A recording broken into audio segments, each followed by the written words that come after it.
A very good morning to all of you. Good morning sir. Good morning. Last class में हमने concept पढ़ा था issue of shares at premium, और उससे related मैंने आपको अकाउंटिंग एंट्री सिखाई थी कॉन्सेप्ट के अंदर, ठीक है ना। आओ अब क्वेश्चन करते हैं। इलिस्ट्रेशन नंबर 5 देखो on page number 7.20। Spencer paints limited was registered with an authorized capital of rupees 50 lakhs divided in 5 lakh equity shares of rupees 10 each। 50 lakh company की ऑथराइज्ड कैपिटल है और ये डिवाइडेड है 5 लाख इक्विटी शेयर्स में of rupees 10 each. तो 5 lakh into 10 करोगे तो 50 lakh rupees हो जाएगा। Company issued 2 lakh equity shares. Company ने out of 5 lakh 2 lakh equity shares issue किए at a premium of rupees 3 per share. 10 rupees का शेयर है, 13 रुपीज पे इश्यू किया तो प्रीमियम हो गया 3 रुपीज। Payable as follows. 13 कैसे पेबल होगा वो कंपनी बता रही है। 4 रुपीज ऑन एप्लीकेशन, उसके बाद 5 रुपीज ऑन अलॉटमेंट जिसमें प्रीमियम इंक्लूडेड है, तो 3 रुपीज यहां पर इंक्लूडेड है। प्रीमियम मैंने अमाउंट लिख दिया ब्रैकेट के अंदर, ठीक है। 2 rupees on first call and 2 rupees on second and final call. Total लगाओ 5 + 4 9 + 4 13 रुपीज। हमेशा मैच करके देख लेना, क्योंकि अगर यही आपने गलत लिख लिया तो फिर क्वेश्चन तो कुछ बचा ही नहीं आपका। ये फर्स्ट कॉल है और ये सेकेंड एंड फाइनल कॉल है। All the shares are subscribed and all the money was duly received. Share issue expenses amounted to rupees 75,000 which were fully written off against securities premium. हमने पढ़ा था ना securities premium का utilization 5 purposes के लिए utilize कर सकते हैं। Second point था to write off share issue expenses, underwriting commission and discount on issue of shares, debentures and other securities of the company। तो ये 75,000 रुपीज के जो शेयर इश्यू एक्सपेंसेस कंपनी ने किए हैं, ये कंपनी को एसपीआर से राइट ऑफ करने हैं। Share issue expenses. Prepare necessary journal entries and bank account. Bank account बनाना है और नेसेसरी जर्नल एंट्रीज पास करनी है। देखो कोई प्रॉब्लम नहीं है वैसे। 2 लाख इक्विटी शेयर्स कंपनी ने इशू किए, पब्लिक ने फुल्ली सब्सक्राइब कर लिए 2 लाख। चेक कर लो क्वेश्चन में, कंपनी ने 2 लाख इक्विटी शेयर्स इशू किए, all the shares were subscribed लिखा हुआ है क्वेश्चन में, all the shares were subscribed, यानी 2 लाख रुपीस पब्लिक ने अप्लाई फॉर कर दिए। तो जब कंपनी ने इश्यू ही 2 लाख किए थे और पब्लिक ने सब्सक्रिप्शन भी 2 लाख शेयर्स की दे दी, तो अलॉटमेंट फुल शेयर्स का हो गया, कंप्लीट शेयर्स का अलॉटमेंट हो गया। आओ एंट्रीज पास आउट करते हैं। एंट्री नंबर फर्स्ट, फॉर्मेट तो बना लोगे ना, या फॉर्मेट के साथ करना है क्वेश्चन? जवाब नहीं देते हो सर बना लेंगे फॉर्मेट। डेट, पर्टिकुलर्स, आधा साल हो गया, नियर अबाउट हाफ ईयर से भी ऊपर हो गया, लेकिन तुम लोगों की आदतें नहीं बदली कि अगर टीचर कुछ पूछ रहा है तो कम से कम उसका रिप्लाई तो कर दें। इतना रेस्पेक्ट भी नहीं है तुम्हारे मन में।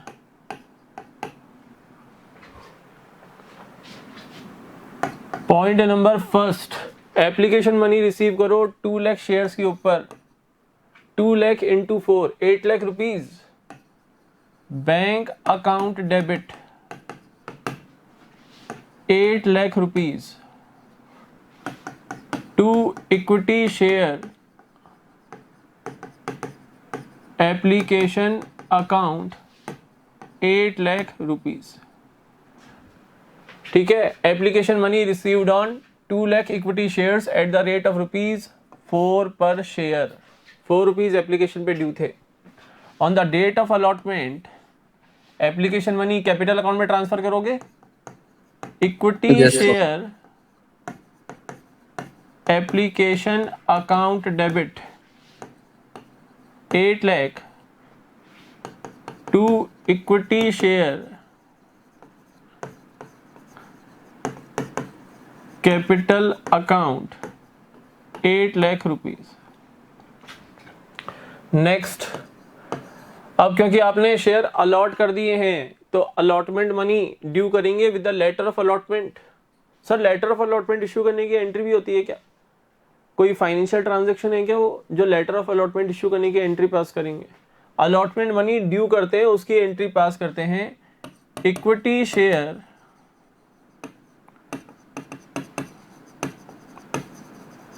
Allotment account debit. अलॉटमेंट पे कितने ड्यू है? 5 rupees into 2 lakh 10 lakh rupees to equity share capital account. 5 में से कैपिटल पार्ट कितना है? Only 2 rupees. Out of 5 rupees 2 rupees capital part है, 3 रुपीज प्रीमियम है and premium is not a part of share capital. So equity share capital में केवल 2 lakh into 2 4 lakh rupees तो capital account में जाएगा और remaining securities premium reserve account 3 rupees into 2 lakh shares 6 lakh rupees SPR account में। Next, allotment money receive करने की entry bank account debit to equity share allotment account 10 lakh rupees.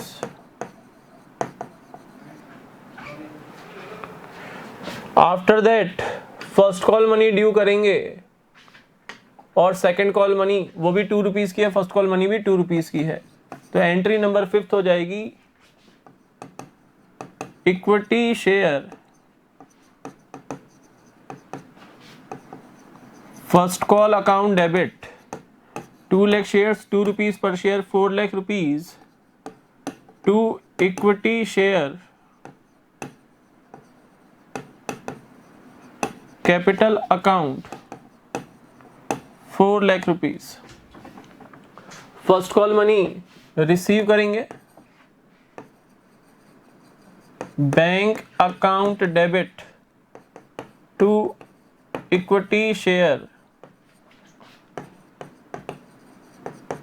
First call account 4 lakh rupees. Same entry final call के लिए भी हो जाएगी, बस first call की जगह आ जाएगा equity share second and final call account debit to equity share capital account और फिर फाइनल कॉल रिसीव कर लेना bank account debit to equity share second and final call 4 lakh rupees. बोलो 7th और 8th एंट्री कर लोगे? Yes, sir.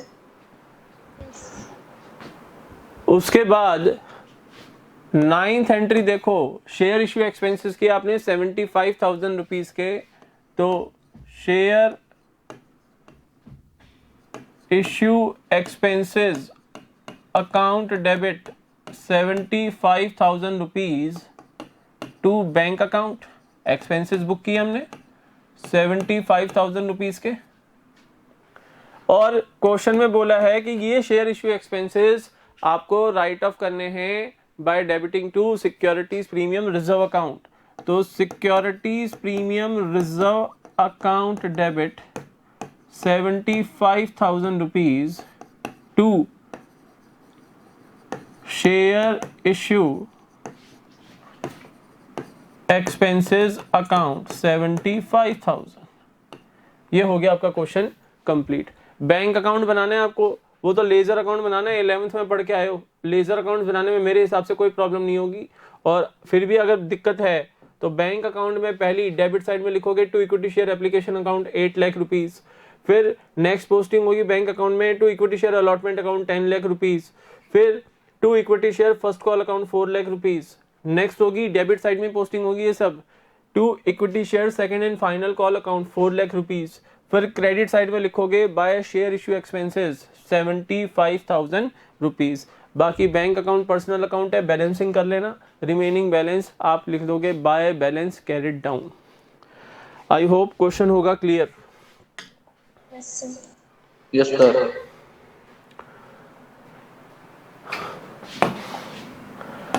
Now use of cash book.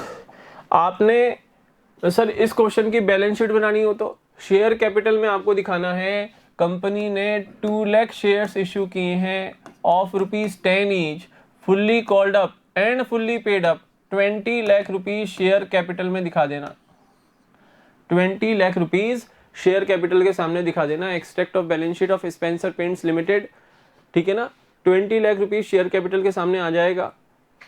इसके अंदर आपकी ऑथराइज्ड कितनी थी 50 लाख, तो नोट्स टू अकाउंट्स में पहले लिखोगे authorised share capital 5 lakh equity shares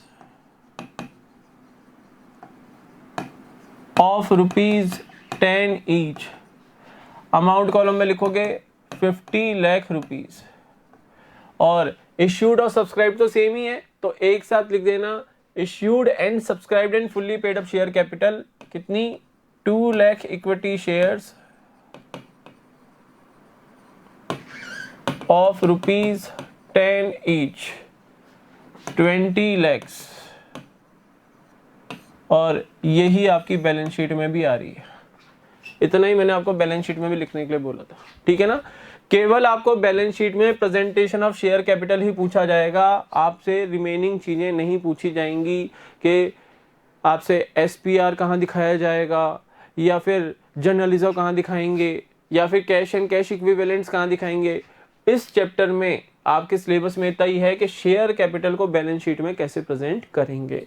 जो रिमेनिंग पार्ट्स हैं बैलेंस शीट के वो हम एक सेपरेट चैप्टर में पढ़ेंगे, फाइनल अकाउंट्स ऑफ कंपनीज, जो मैं यहाँ पर अभी डिस्कस नहीं करना चाहता आप लोगों के साथ, क्योंकि अननेसेसरी कंफ्यूजन्स होंगे। फॉर्मेट आप लोगों ने अभी तक स्टडी किया नहीं है, फाइनल अकाउंट्स ऑफ कंपनीज का बैलेंस शीट का फॉर्मेट अभी तक हमने स्टडी किया नहीं है, तो जो चीज़ अभी तक हमने स्टडी नहीं की है, मैंने आपको कॉन्सेप्ट सिखाया ही नहीं है, वो यहाँ पर अभी हम डिस्कस नहीं करेंगे। अब नेक्स्ट टॉपिक है use of cash book.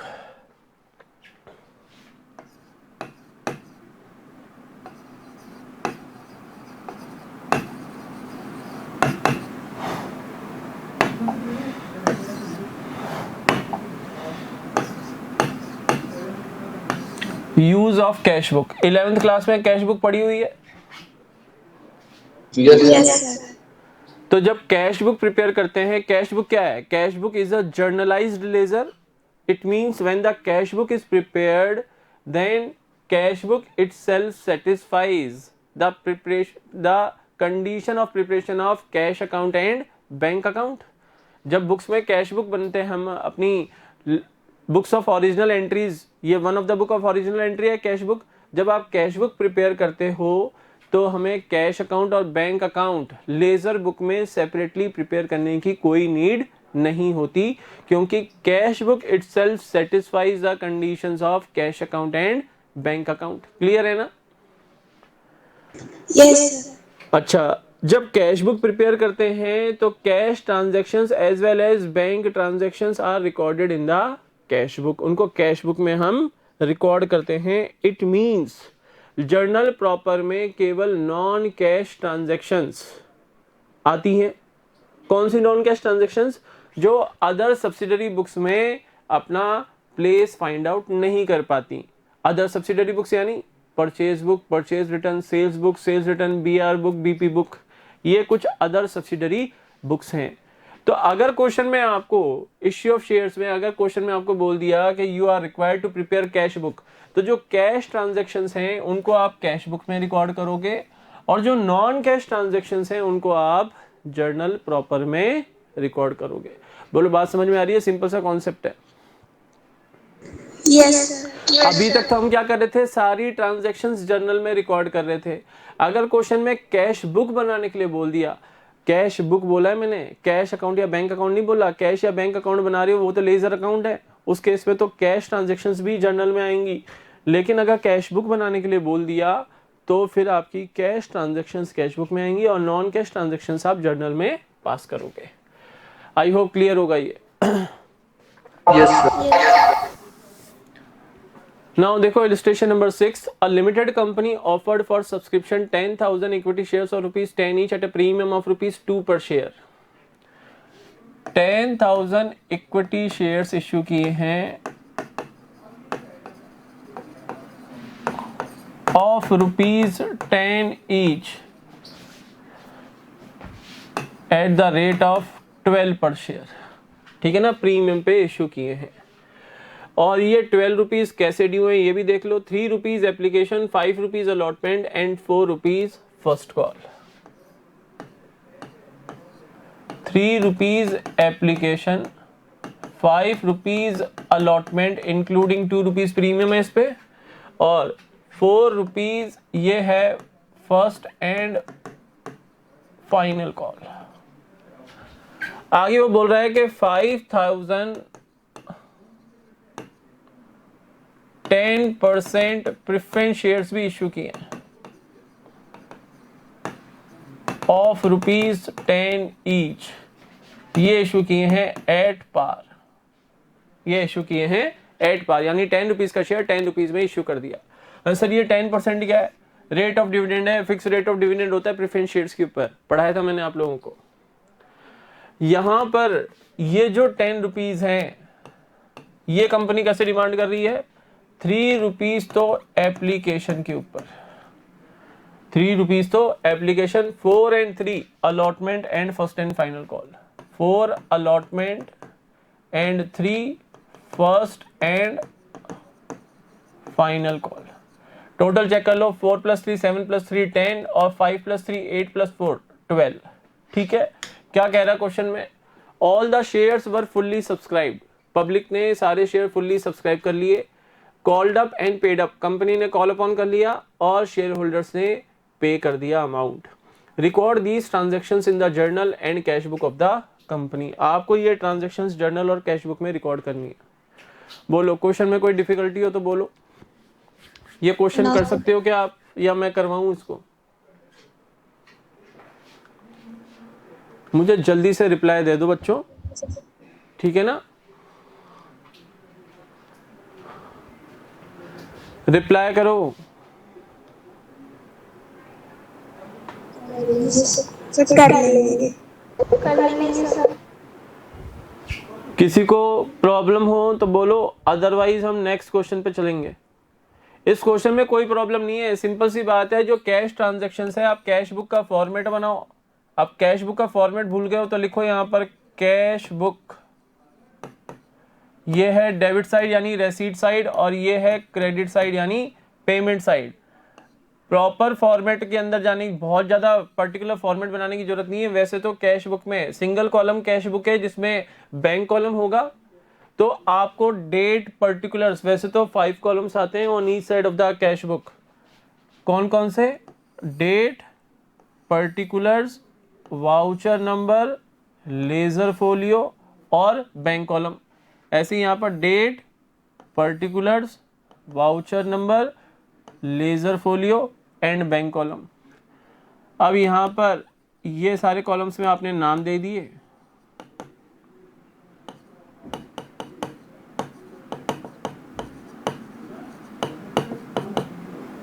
Date, particulars, voucher number, ledger folio and amount column.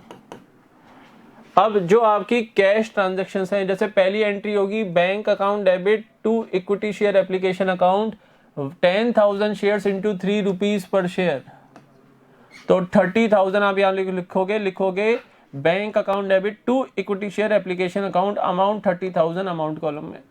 फिर 5,000 10% प्रेफरेंस शेयर्स के ऊपर 5,000 इंटू 3 15,000 की यहाँ पर एंट्री पास करोगे।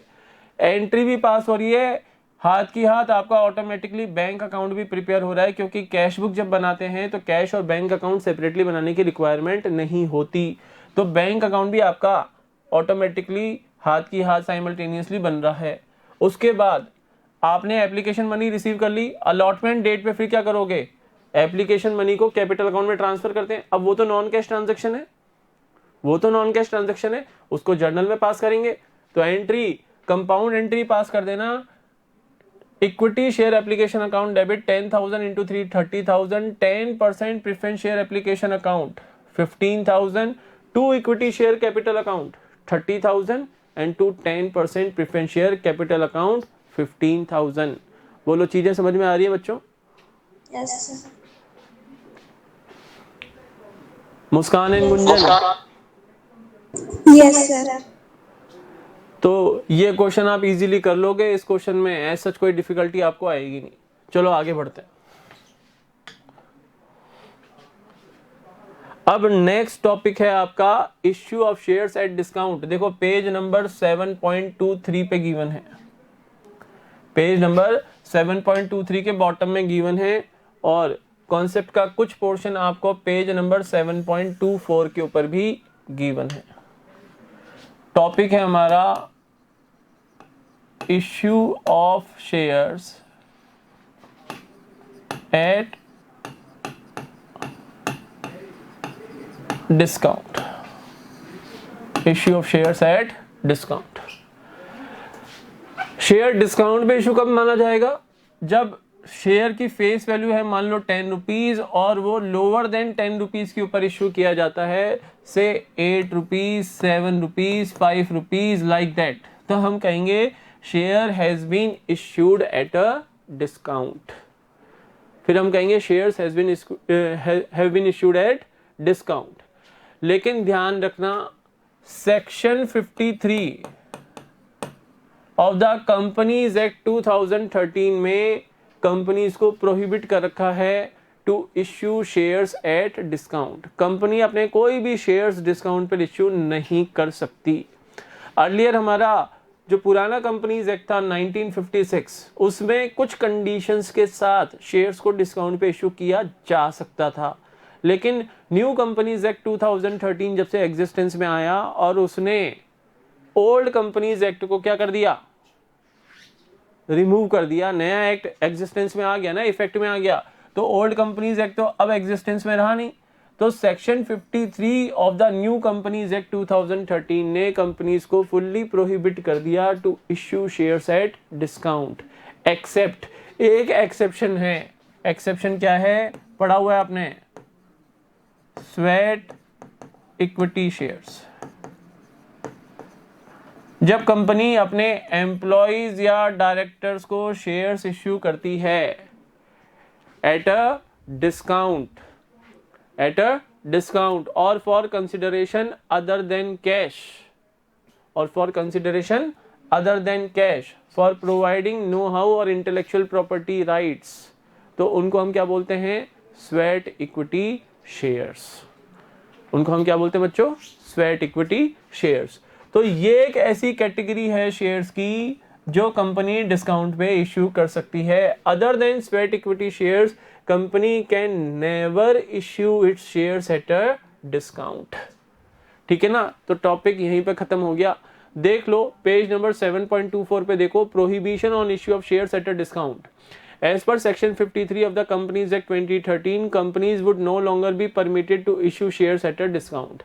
The only shares that can be issued at a discount are sweat equity shares, wherein shares are issued to the employees or directors in lieu of their services under section 54 of the Companies Act 2013. बोलो clear है? Yes, sir. Yes, sir.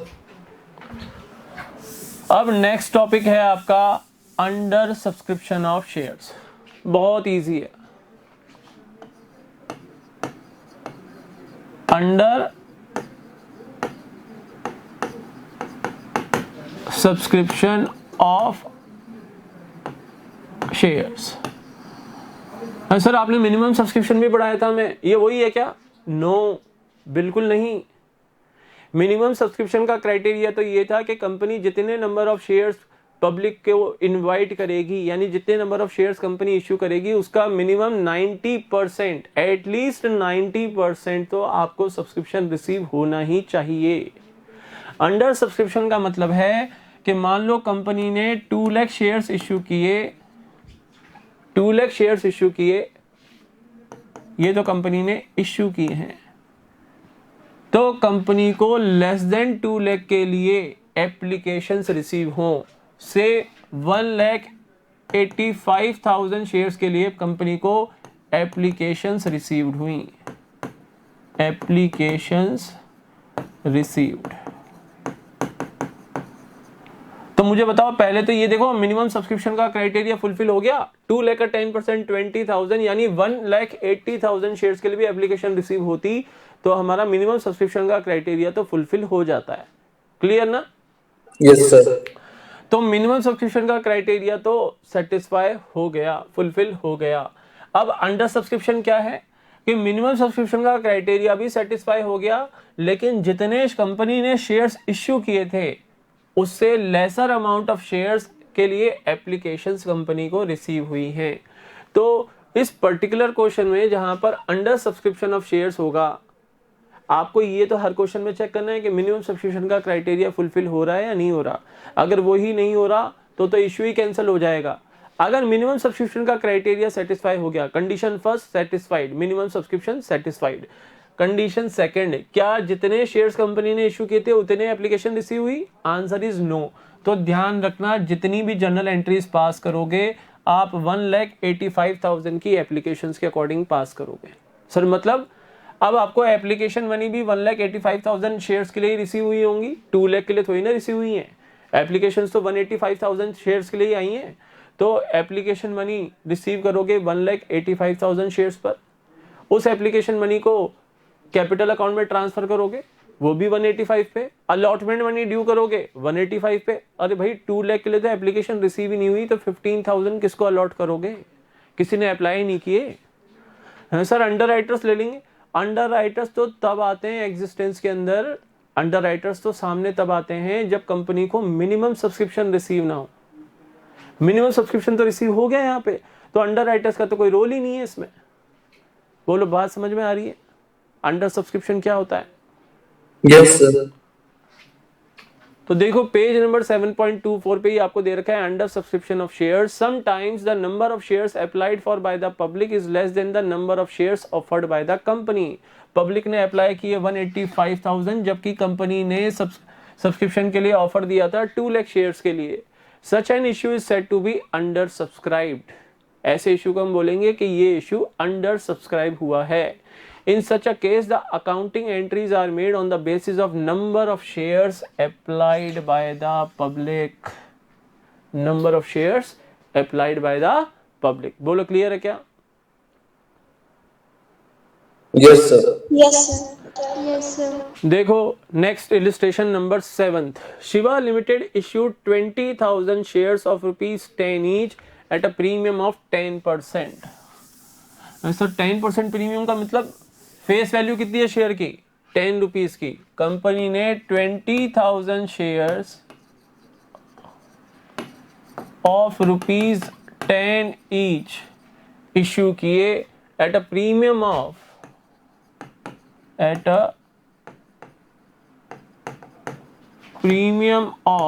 10%। Face value 10 rupees, premium 10%। तो premium amount क्या हो गया? 10 rupees का 10% यानी eight a premium of rupees में ये भी बोल सकता हूं 1। क्लियर है? प्रीमियम हमेशा आप फेस वैल्यू पे ही कैलकुलेट करोगे, यानी 20,000 शेयर्स ऑफ ₹10 ईच हम बोल सकते हैं issued at the rate of 11। ठीक है ना, क्योंकि 1 रुपीज हो गया premium. Clear? Yes, sir. Now payments were to be made on application 5। इस 11 का पेमेंट कैसे करना है? On application ₹5। 5 में आपका प्रीमियम भी इंक्लूड है, तो मैंने ब्रैकेट में लिख दिया 1 रुपीज प्रीमियम का। अलॉटमेंट पे 4 और बैलेंस कॉल के ऊपर। तो ये हो गया आपका एप्लीकेशन, ये हो गया आपका अलॉटमेंट और ये हो गया आपकी first and final call. Applications were receive for 18,000 shares. क्या 90% रिसीव हो गई? 20,000 का 10%, 2,000 लेस कर दो 18,000, एग्जैक्ट 90% रिसीव हुई है। तो मिनिमम सब्सक्रिप्शन का क्राइटेरिया सेटिस्फाई हो गया। Answer is yes. Yes, sir. और क्या कंपनी को फुल सब्सक्रिप्शन मिला? Answer is no. 18,000 शेयर्स के लिए ही इश्यू सब्सक्राइब्ड हुआ तो कंपनी आगे बढ़ सकती है ना अलॉटमेंट पे, क्योंकि मिनिमम सब्सक्रिप्शन का क्राइटेरिया तो फुलफिल हो गया। Answer is yes, company allotment कर सकती है। And all were accepted, 18,000 shares के लिए एप्लीकेशन रिसीव हुई और सारी की सारी एक्सेप्ट भी कर ली कंपनी ने। All money was duly received, pass necessary entries in the books of the company. Simple सा क्वेश्चन है, आपको 18,000 के अकॉर्डिंग ही सारी एंट्रीज पास आउट करनी है। बोलो क्वेश्चन कर लोगे क्या? Yes, sir. Yes, sir. Yes, sir. किसी बच्चे को प्रॉब्लम हो तो बोल दो अभी। सर पहली एंट्री बता दो बेटा। 5 rupees application money at the time of making, at the time of applying for the shares आप होते हो एप्लीकेंट, आप शेयर होल्डर नहीं होते। तो 18,000 shares into 5 rupees application money कितना हो जाएगा? 90,000 रुपीज। 90,000. एंट्री करोगे bank account debit to equity share application account 90,000 rupees. First entry के अंदर आप बाइफर्केशन नहीं कर सकते कि अलॉटमेंट मनी आपने फर्स्ट एंट्री में ही बाइफर्केट कर दी, क्योंकि अभी आप केवल एप्लीकेंट हो, you are not shareholder. After becoming the shareholder वो कब होगे? On the date of allotment. Application money और एसपीआर का अमाउंट क्या करोगे? बाइफर्केट करोगे, उनको अलग अलग पार्ट्स में डिवाइड करोगे। एप्लीकेशन अमाउंट टोटल आपको रिसीव हुआ था 90,000 रुपीज, इसमें से 4 रुपीज कैपिटल के थे और 1 रुपीज प्रीमियम के थे, तो 72,000 तो इक्विटी शेयर कैपिटल अकाउंट में और 18,000 सिक्योरिटीज प्रीमियम रिजर्व अकाउंट में ट्रांसफर करोगे। ध्यान रखना सारी एंट्रीज 18,000 शेयर्स के अकॉर्डिंग पास होंगी, क्योंकि 2,000 के लिए तो हमें कोई एप्लीकेंट ही नहीं मिला, तो किससे अमाउंट रिसीव करोगे? आई होप क्लियर होगा। Yes, sir. Yes, sir. आ जाओ नेक्स्ट पेज के ऊपर। अब हमारा नेक्स्ट टॉपिक है हमारा issue of shares for consideration other than cash. अच्छा, अर्लियर जो हमने क्वेश्चन किया उसकी बैलेंस शीट अगर बनाने के लिए कहीं तो कोई प्रॉब्लम है क्या? No, sir. 18,000 शेयर्स के लिए एप्लीकेशन मिली थी, 10 rupees fully called up and paid up, यानी 1,80,000 दिखाओगे शेयर कैपिटल के सामने बैलेंस शीट में, ठीक है। और शेयर कैपिटल का प्रेजेंटेशन दिखाना है नोट्स टू अकाउंट्स के अंदर। तो नोट्स टू अकाउंट में सर ऑथराइज शेयर कैपिटल तो दी नहीं है क्वेश्चन में, नहीं दी तो भी नोट्स टू अकाउंट्स में तो लिखोगे। सर बुक में तो लिखा ही नहीं है, तो ठीक कर लो उसको। बुक में अगर नहीं लिखा तो उसको ठीक कर लो। इश्यूड शेयर कैपिटल के ऊपर आपको लिखना पड़ेगा authorised share capital. Authorised share capital कैसे लिखेंगे? हमें नंबर ऑफ शेयर्स तो पता ही नहीं है, कंपनी कितने नंबर ऑफ शेयर्स के लिए ऑथोराइज हुई है।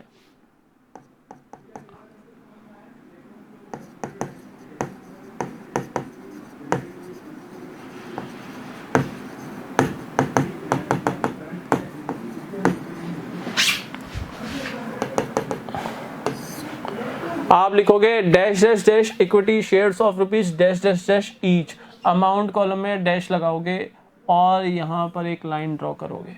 उसके बाद इश्यूड लिखो, उसके बाद subscribed and fully paid up share capital लिखो। Subscribed and fully paid up है 18,000 equity shares of rupees 10 each. बोलो समझ में आ गया?